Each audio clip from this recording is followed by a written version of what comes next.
Welcome to Be Bold Branding. Today, we're talking with a gentleman who has had an incredible journey and story. He's traveled afar to overcome many obstacles and build a business and brand that tells that story, and we can't wait to share it with you.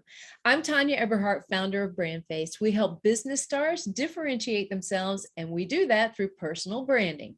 And I'm Michael Carr. I'm the COO of BrandFace. I was actually a client before I became a partner in the company. We're the only comprehensive personal brand building system across the globe. And we do Be Bold podcast to help people just like yourself meet people like you're fixing to meet, to help take you the fear out of putting yourself out there for your business. So welcome. We've got a great guest for you here today. All right. So wait no more. Sam Thiara is a British-born Indian who grew up in Canada with parents from Fiji. As a result, he was raised with a hodgepodge of cultural experiences. He embarked upon a personal and professional journey as a storyteller, writer, workshop facilitator, problem solver, educator, and entrepreneur. He is an accomplished and sought-after speaker with 2 TEDx talks to his name, speaking frequently at conferences, seminars, and workshops. He's also the founder, and I like this title, I love this title, CMO, Chief Motivating Officer at Ignite the Dream Coaching and Consulting, a platform that engages his audience to define their path. We know a little something about that. Do. Yep. So finally, he recently wrote a book called Lost and Found, Seeking the Past and Finding Myself. I love that title. It focuses on his journey to India to find his ancestral roots with little more than a faded photograph and determination. The book's also about realizing one's cultural identity because many struggle with understanding who they are. So his signature tagline, we love this even more. Yeah, we love this guy, and we haven't even started talking to him yet. You're going to love him too. Is everyone's life is an autobiography. Make yours worth reading. Couldn't agree more. Sam, welcome to Be Bold Branding. I appreciate it and the opportunity to share. I look forward to our conversation today. That is do awesome. too. We're very pleased to have you on today. It's a well-traveled human being that can give us a great perspective on this. So let's just jump right into the meat of things. You talk about living in the ordinary. People think of extraordinary as things that that can be life-altering, but your thought process is that the extraordinary comes out of the ordinary. You want to pick up from there and talk about your thoughts on it? For sure. I mean, what I've noticed and observed throughout my life is that oftentimes we go through autopilot and we go through our routines. We drive the same route. We walk the same route. We basically assume this, and it's the everyday. But what I found was embedded in the ordinary and the routine are these tremendously extraordinary experiences. Mm-hmm. And it's a matter of how do we activate this? And this came out of my first TEDx speech where people said, look, you tell stories and you're able to find some really cool things out of things that are just average. Like, how do I do this? And I thought about it, and that's where the extraordinary out of the ordinary came out. And I came up with this concept that I call CARPE, as in carpe diem. But CARPE stands for curiosity, appreciation, reflection, perspective, and experience. Those are the processes that we can go through to find and discover how the extraordinary lies within the ordinary. I'll give you an example. So here's a single jigsaw puzzle piece. And if I said, I will give you a piece of this jigsaw puzzle, what can you do with one piece? Not much. It's ordinary. Right. This is what people feel like. They feel like this single piece of a jigsaw puzzle because they're not sure where they fit in. They don't know what the bigger picture is, but this is what they feel like. I always say, I'm going to transform this right before your eyes and take something ordinary and make it extraordinary. Because I always say, instead of this single piece, let's focus on my satchel. If I give you a single piece of a jigsaw puzzle, do you realize my puzzle is now permanently incomplete without you? Do you realize how important you are to me and how much I need you? I've given about 5,000 pieces in the world to date to remind people how important they are. And what I love about this is people have told me it's taped to their mirror. It reminds me every morning someone said I was important. It's traveled in backpacks around the world, in curio boxes, in wallets. And when they see me, they come and show me, look, I still have your puzzle piece. I think the most profound for me was there are people who are struggling through mental health issues. And in their deepest, darkest moments, this didn't save them, but it reminded them, you know what? I am part of someone's bigger piece and puzzle. I can't leave this. And it just is a simple example of how something ordinary can become extraordinary. And this is where the carpe comes in, because I just remember years ago, the sea, the curiosity. I saw these puzzle pieces and it stopped me. So I thought to myself, there's something here. So that's the curiosity. It stopped me. The A stands for appreciation. I appreciated that single piece of a jigsaw puzzle piece for more than what it is. That's the obvious, but it's deeper. Then I started the R, which is reflection. I started thinking deeper about that puzzle and what it might mean. And that's when the perspectives came in about connectedness and relationships. And I added even more based on the P, which was perspectives. And then I captured it after it came to me. I captured it as an experience. And now it becomes part and ingrained because we now capture this as an experience so that we always remember it. That experience piece is actually really critical, because if you don't, the story will die an untimely death and you'll never realize it. But that's just an example of how something ordinary holds such depth and meaning and is extraordinary. I love that. Wow. Yeah. I love That's it. really profound, because, you know, we like, from my own organization, I talk about all the time how we want to create something where the whole is greater than the sum of its parts. Like I say that all the time to people, and I never thought about the jigsaw puzzle piece like that. Like forever now, you have the rest of the completion of my story, and you're important because of that. And I can't finish this puzzle. The picture without can't paint you. that whole picture without your piece involved in that. And I could see definitely where that would elevate people into knowing how important they are to the grander scheme of things. Yeah. And that's just one example. Yeah. Yeah, exactly. So, you know, I want to, we could talk to you about this concept all day long, but I want to take it to how, like, what intrigued me so much about you and your story. And I think it just really connects right back to that puzzle piece. You're like, your one puzzle piece, where's the rest of Sam's puzzle, right? So you take off to India because you were born in Great Britain, right? You were raised in Canada. Yep. In Canada. Your parents are from Fiji, but your ancestors are all from India. So you went to India in search of your story. Could you please pick up from there and tell us about that? Oh, for sure. Like, I mean, I was 4 years old. I left England with my parents. We immigrated to Vancouver, Canada, and you assume your life there. And, you know, you grow up in, you know, being Canadian. I mean, we play road hockey, we eat maple syrup. I mean, just the usual traditional things you want to fit in. And craft dinner, mac and cheese. Now, there was all of these segmentations I had, because here I am, a British-born Canadian. My parents are from Fiji, which is near Australia. And oftentimes it's very common for people to just come up, and I think it's curiosity over anything else. And they're like, what part of India do you come from? And I'm like, actually, I was born in England, raised in Canada. And they're like, no, your parents, what part of India? Well, my parents come from Fiji. And then they look at me and go, and like, are you Indian? I'm like, well, my grandfathers come from India, which, I mean, that's part of it. But I always struggled with that identity piece. And it was always interesting because I even had people ask me, no, really, where do you come from? And, you know, I'm like, I just explained, and how do you answer that? And I found a lot of people struggle with this who come from different parts of the world. But then also added to that was a part of my life that was really missing was this Indian identity. I sort of understood it, but I didn't really appreciate it. Because growing up, you want to be so Canadian. I was embarrassed with my original name, which is Ajit. And it wasn't a matter of my parents gave me a Canadianized name or a more, fitting name for a Canadian is Sam.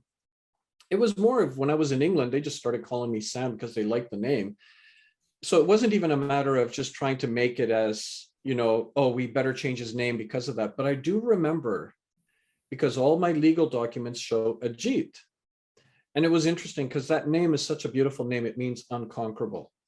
Love it. But I remember going into high school and I would run into the classroom and tell the teacher there's a mistake. When you call out the roll call, it's Sam, not Ajit, because I was afraid of what people would think. And I shouldn't have been. Right. But then eventually, after I got into university and whatnot in a more global audience, I started to become hungry to learn more about this cultural background. And then started exploring, and I started asking family members and people around who know more about the ancestral part. And what it turned out is that my grandfather left India when he was like 17 years old, 1905, jumped on a steamer ship in Calcutta from a landlocked part of the Indian subcontinent. And he was on his way to Argentina for cattle ranching. Well, the boat stopped in Fiji. Now, for any number, but this is where the story, you lose it because of the narratives from different people, and nobody really knows why he got off the boat. Now, maybe coming from a landlocked nation, he was like, you know what, I've had enough of sea travel. I'm getting off the ship here. Maybe he just looked at Fiji and said, oh my gosh, this is a beautiful paradise. I need to get off here. Or maybe he pulled a Columbus and thought that this was Argentina and got off the boat left, and he's like, where's the cattle, ranching piece? And it wasn't there.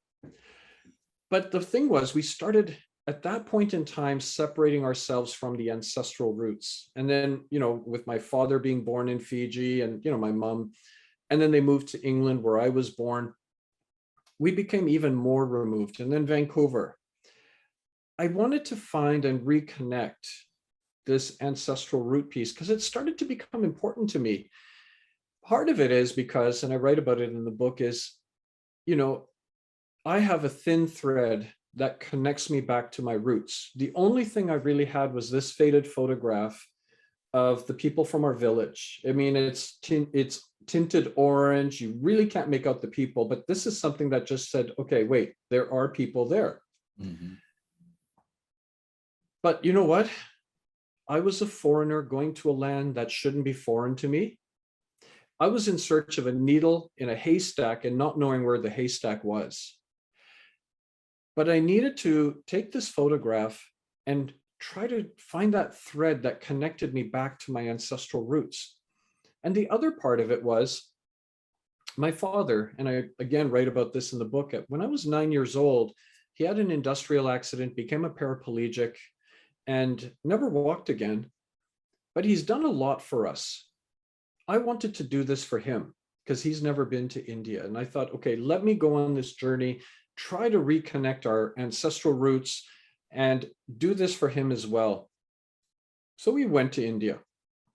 And I tell you, nothing in your life will ever prepare you for India. It was a cultural shock, a cultural awakening. But I told myself, I wanted to see India for all its magnificence, but I also wanted to see it for its impurities, the poverty, the injustices that happen. It made me realize that I want to be a traveler, not a tourist. A tourist just wants to see, but not experience. Show me the best of this place. A traveler says, show me both sides, and I want to experience it. So I got to India, and that's where I got to see some of the magnificence. I got to experience the poverty, and I realized, even in the poverty, in the harshest of all poverty that I saw, there was this resilience among the people, and it made me wonder about that. Added to that, then, it also made me realize about my identity piece. So I had always seen my life as what I call a thali, and a thali is this platter with segmented dishes. So I'm British, Canadian, Indian, and Fijian. I mean, for 11 years, I played in an Irish military pipe band, so maybe there's a bit of Irish chutney on the side too, but everything is segmented. And I thought to myself, when I was in India, I just awoke at like 4 a.m. and it just hit me that I'm doing it all wrong. I'm segmenting my identity as a thali, but maybe instead my life is what I call khichdi. Now, khichdi is an Indian rice dish, which you have rice, you go to your fridge, you pull, any vegetables, you add spices to it, and you blend it all together. I guess the equivalent would be like an omelet. And that actually was really important, because that's why when the title of the book is Lost and Found, Seeking the Past and Finding Myself, I found myself in the sense that I'm a blend of cultures and a blend of flavors. I went to India to find my Indian roots. I was always Indian. That's what I found out. And that was this beautiful piece that emerged from it. The other part, which was in seeking my ancestral roots, it was a journey, and it was a challenging journey with a lot of obstacles, a lot of noise, a lot of persistence. And I went with these Ziploc bags in my pocket, but through these setbacks of going to the wrong place and people saying you won't find it, it's impossible, and all of that, by some coincidence, and I don't know exactly, it's written in the book on the journey, but I was able to find my grandfather's house. And it was this moment where, in this picture, a woman saw herself and she said, "This is me. Who are you guys?" I mean, and it was one of those moments of like, you are now standing where our ancestors for generations were actually from. Mm-hmm. I went out into the fields in front of the house. I scooped up dirt, put it into those Ziploc bags, and I brought that home to my father as a way to say that, you know what, here's the village. Here is soil from where your father lived. And all of a sudden, everybody in my family wanted some aspects of this dirt. And, I always say that the dirt, to most people, they would look at it and say, there's no value here.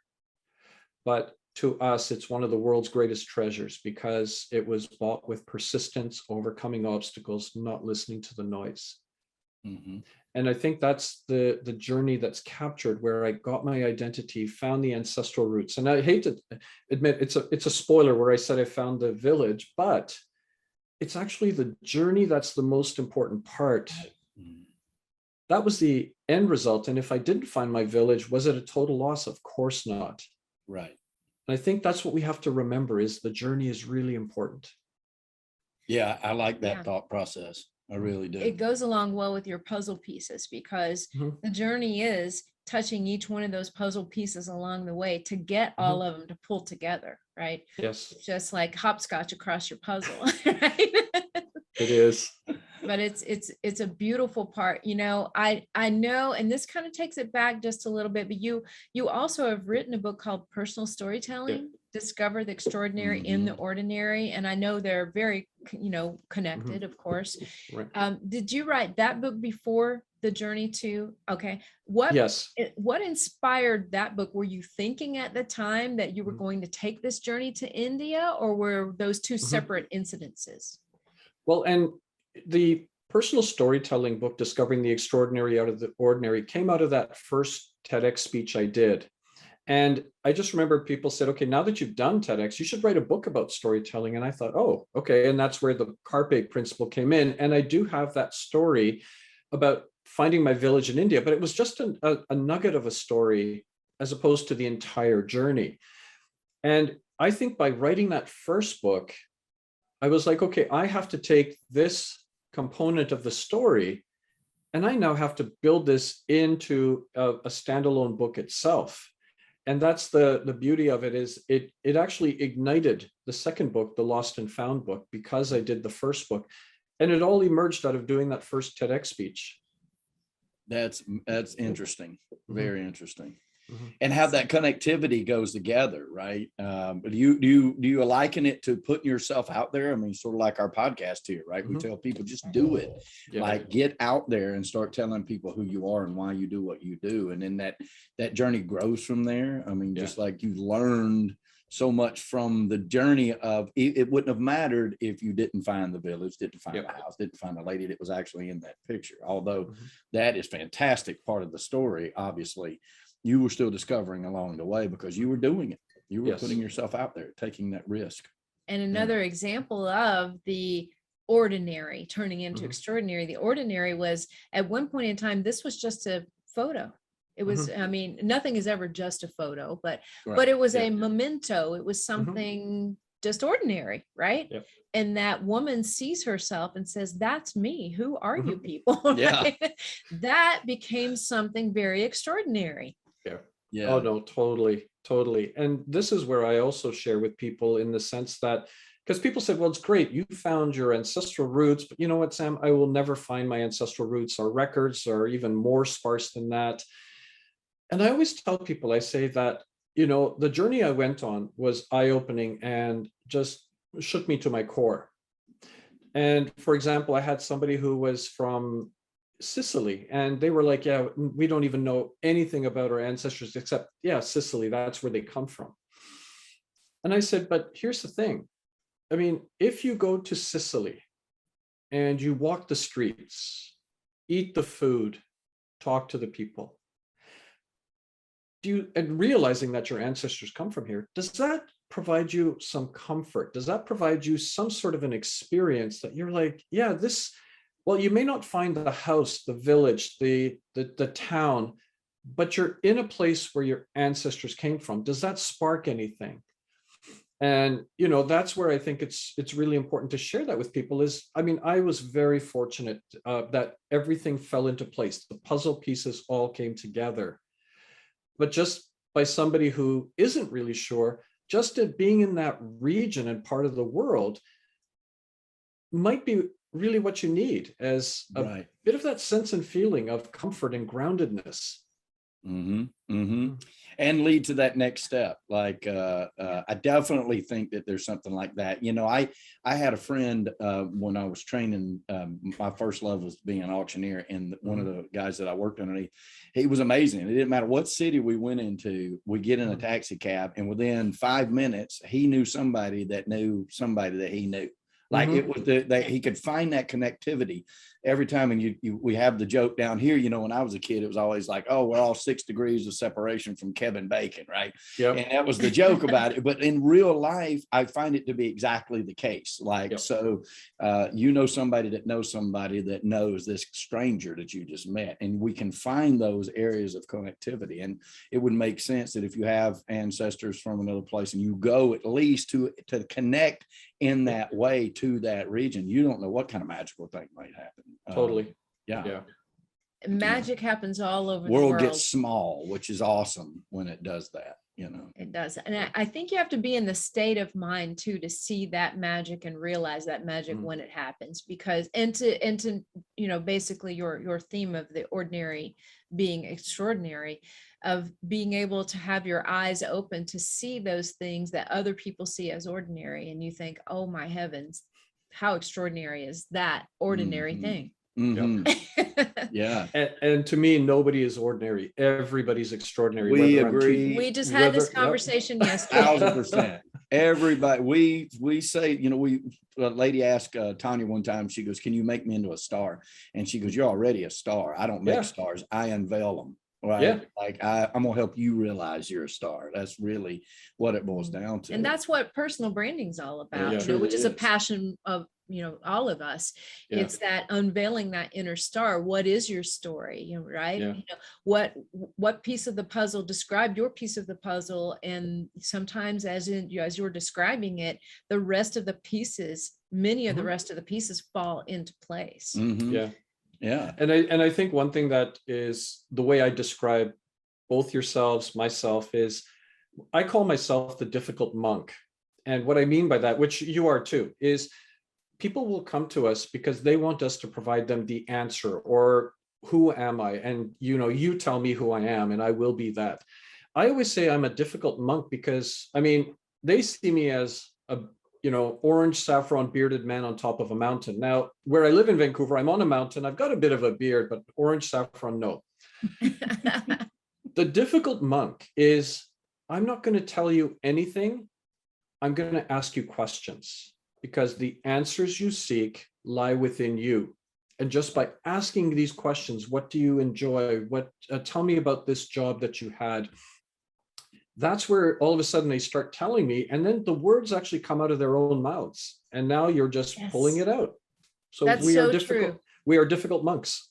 Yes, I That's love so, that. I love that that too. I love analogy. it because our branding clients will say to us a lot of times when we read them their biography that we have helped to write, that biography didn't come from us. It came from their own words. We're stitching those words together so that they are more elegant and eloquent and so forth.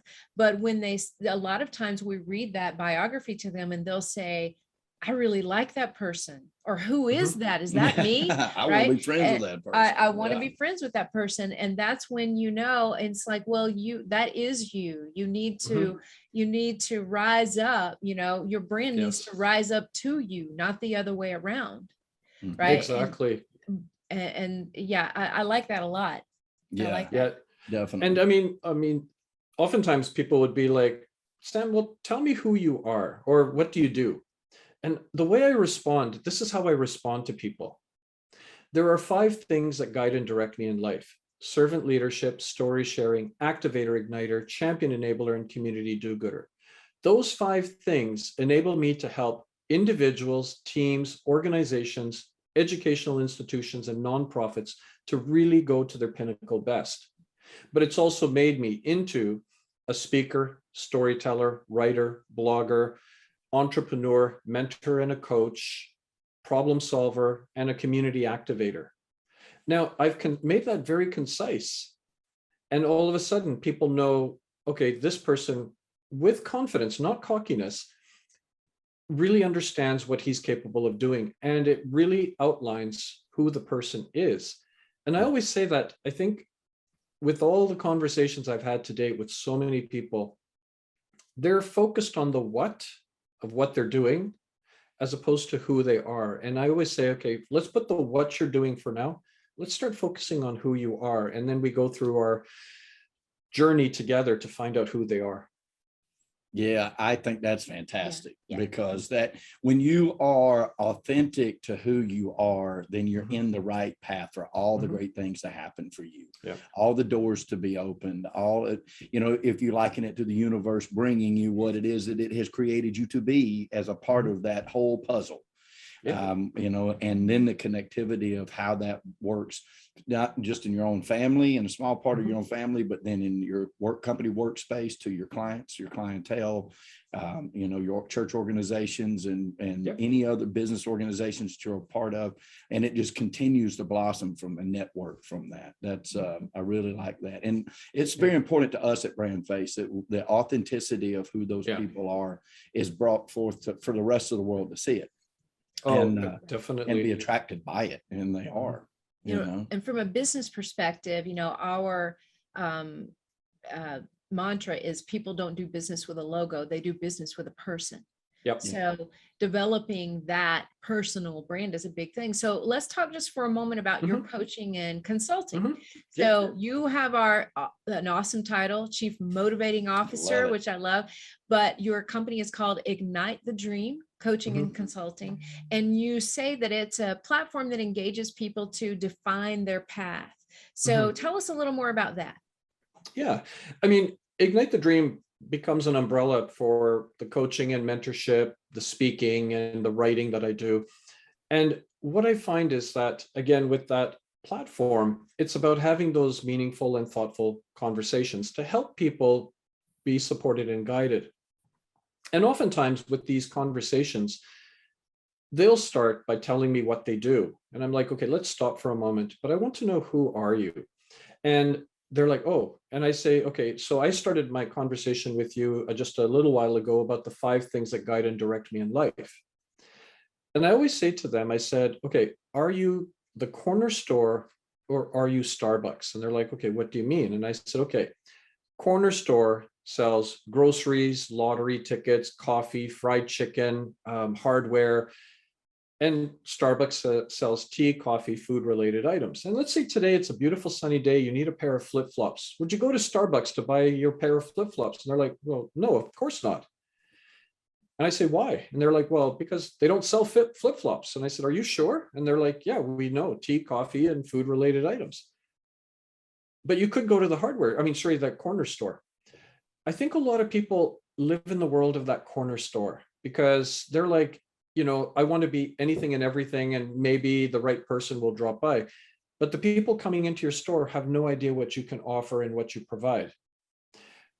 By becoming a brand, a personal brand, which you're doing, all of a sudden that brand speaks volumes, and people are going to gravitate towards you because they know exactly what you're capable of. So the way that I help them build their brand is by saying, what are the 5 things that you are not willing to compromise in life and career, not just career, but life and career. And now all of a sudden they're like, and I say, okay, here's how we're going to figure this out. Tell me about a previous job that you've had. What did you like about it? What did you not like about it? And then I ask them why. And we go down a pathway. Tell me about classes you did that you really liked, didn't like. Why? And tell me, what do you do in your spare time, social time? Why? The key thing is always to ask why and go deeper and deeper and deeper. For example, I had somebody in Los Angeles. I was helping them with their personal brand, and we started having this conversation. And I said, so what is it that's really important that you're not willing to compromise? And she said, I'm so focused on the environment and, environmental issues. And I really feel, and then she went down a pathway, and I looked at her and I said, you're an environmental ninja. And she looked at me going like, oh my gosh, I love that. So she said, I'm going to use that as one of my 5 core elements. But the idea, think of it this way: to build a house, you need a solid foundation. We pay someone to come in to make sure that the foundation and the structure is solid. When have we done that with our life? You need to come up with that very strong foundation. I look at it as, by having these 5 core elements, you now have something to compare opportunities against, versus embracing the opportunity and then figuring, does it work or doesn't it work? The fear people have is, I'm making them pick 5 things and they think that they're stuck with this for the rest of their life. Right. I'm like, no. As you grow, as you mature, as you experience, these words are going to change, and you can change them when it's suitable. You don't want to change it every day, but you want to live these words. And now, as you elevate yourself to another opportunity, another component, you're like, actually, because I had leadership as one of my 5 core elements. And I thought, that's too broad. What do I mean by leadership? So I went to servant leadership. And it was story sharing always remained. It was storytelling, but then I said, no, storytelling is unilateral. I want story sharing. And student development became narrow because I started working with, recent grads, young professionals, mid-level managers, senior managers, organizations. So I had to change that word. It's about retooling as you expand, as you grow. But what it does is it helps people realize you may be on a train, on a journey, and you're focused on your destination, but by really realizing what your brand is, you then have the confidence to say, oh my gosh, I'm on the wrong train. I better get off at this station, get on the right train, and then move forward. Yep. Whether it's what you're doing, whether it's what I'm doing, we are activating individuals. And I love the words that you use, that you're helping people write their narrative. And their narratives are beautiful stories that need to be told. Mm-hmm. They are. And your I mean, personal brand serves as the guardrails. I always tell Totally. them, Yep. we say they're the guardrails because you will know if you bump up against the edge, you need to get back in line to what you Yep. stand for, right? Yeah. What do you want to be known for? What do you stand for? Because that rarely ever changes. The nuances, how you phrase something may change. What you want to stand for and what you're all about as a human being rarely ever changes. Right. Yeah. No, Yeah, I agree. And cool.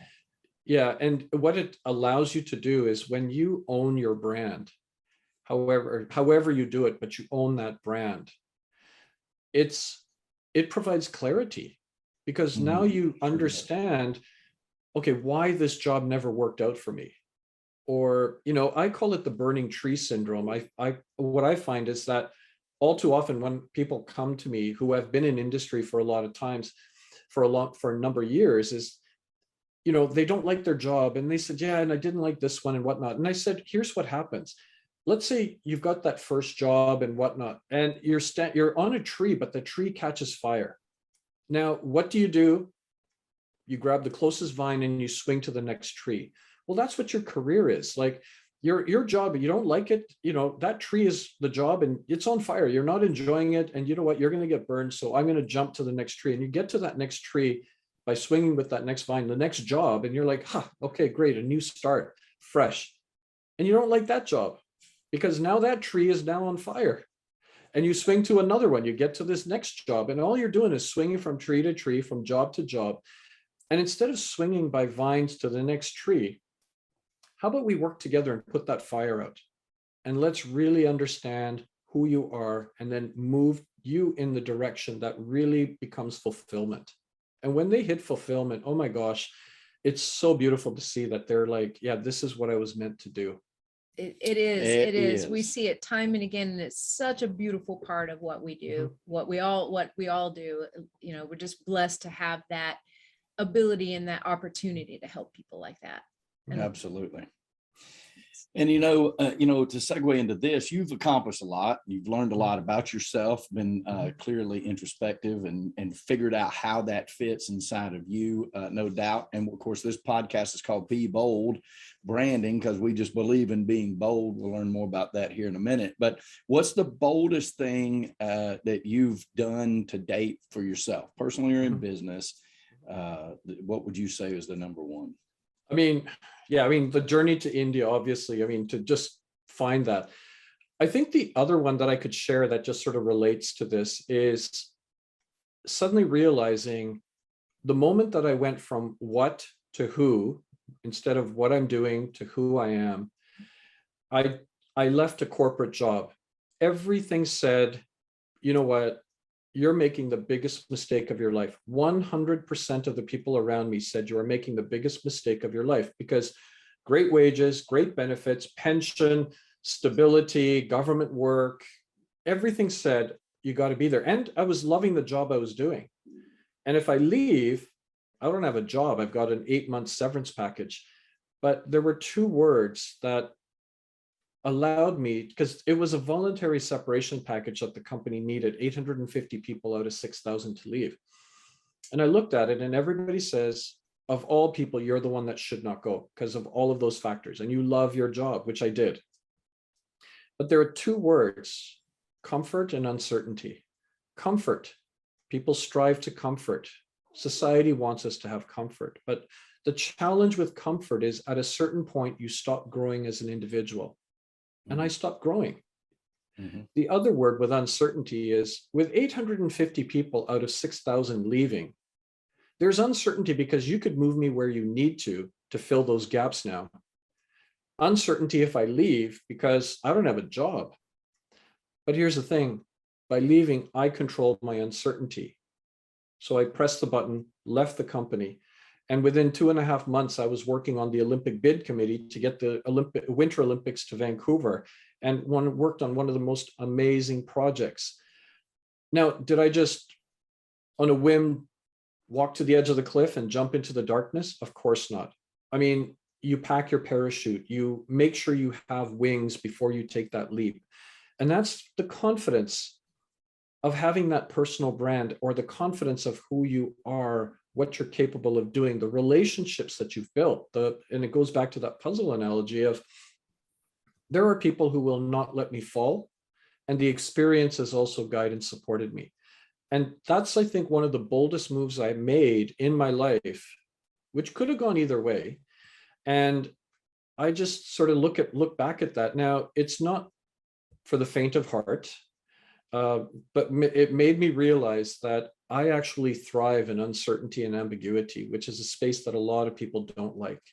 Right. But having that confidence gives you the strength to just keep pushing through and doing stuff that just, hits that fulfillment button every single time. Everything for me has to hit those 5 out of 5: servant leadership, story sharing, activator, igniter, champion, enabler, and community do-gooder.